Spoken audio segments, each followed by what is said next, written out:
Hello people and welcome to this new class in where we're gonna talk about the workspace. And what is the workspace? The workspace is the way we organize our document.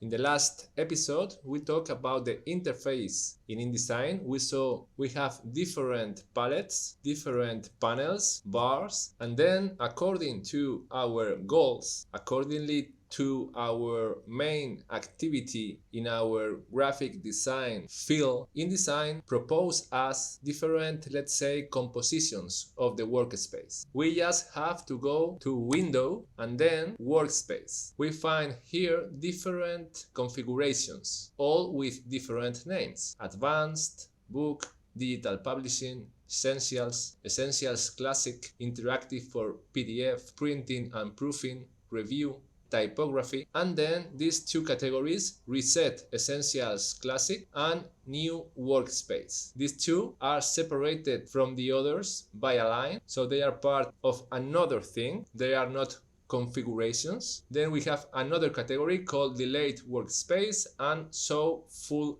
Menus. As you can check right now, Essentials Classic is already hit, and then if I come back to my workspace and I can read Essentials Classic up there, let's say that this palette is a kind of shortcut. I can expand it and I find the same options as before. So once we know that now we are using Essentials Classic Workspace, we have to check on the right side of the screen how the floating panels are configured. But if I use another workspace, one click on here and let's pick, for example, typography, the panels on the right side of the screen have changed, right? The same if I use, let's say, advanced. So mainly the different workspace are changing the floating panels on the right side of the screen. One of the most remarkable workspace is the one called Essentials Classic. Why? Because it's kind of old school composition, even when I find that at least in this version is not respecting the same configuration as in the past. Anyways, working from here, we can start customizing our own workspace. For example, we have two columns and maybe we like to work just with one. In that case, I can drag the Creative Cloud libraries and put it in this column, right? Easy.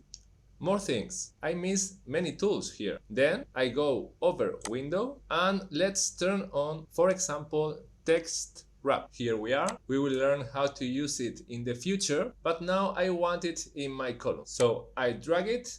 Good. Actually, we should keep customizing our workspace. So let's do it together and you will start feeling familiar with these different features. So what we need to do the course in a proper way. Let's go to Window. I would say, let me think, pick styles and then here, paragraph styles. Let's put it here between these two groups. Then character styles is already open.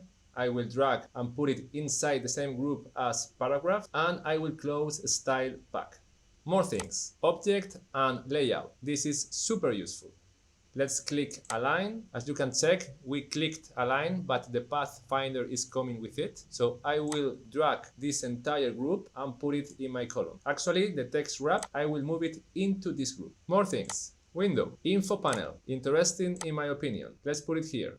Effects, interesting. It goes in. More things. Talking about the color. We have the color, we have the stroke, we have the swatches, but we do not have the gradient. Let's use it. Let's put it here and I will put all of this all together in the same group. A stroke, color, swatches, gradient, text to image. This is a new tool that uses artificial intelligence. Still missing something. Type and tables. Here I want you to turn on glyphs. One click on here and let's put it joined with the paragraph styles and character styles. I will make another movement. This info panel, I will put it here next to the links, and that's all for the moment. As you can imagine, this is completely subjective. It's up to you, but it is true that I want you to have all of these tools in a handy mode because we'll use all of them in many different situations. Once we are happy with the result, then we have to save it. Again, Window, Workspace, and this time we will use the option called New Workspace.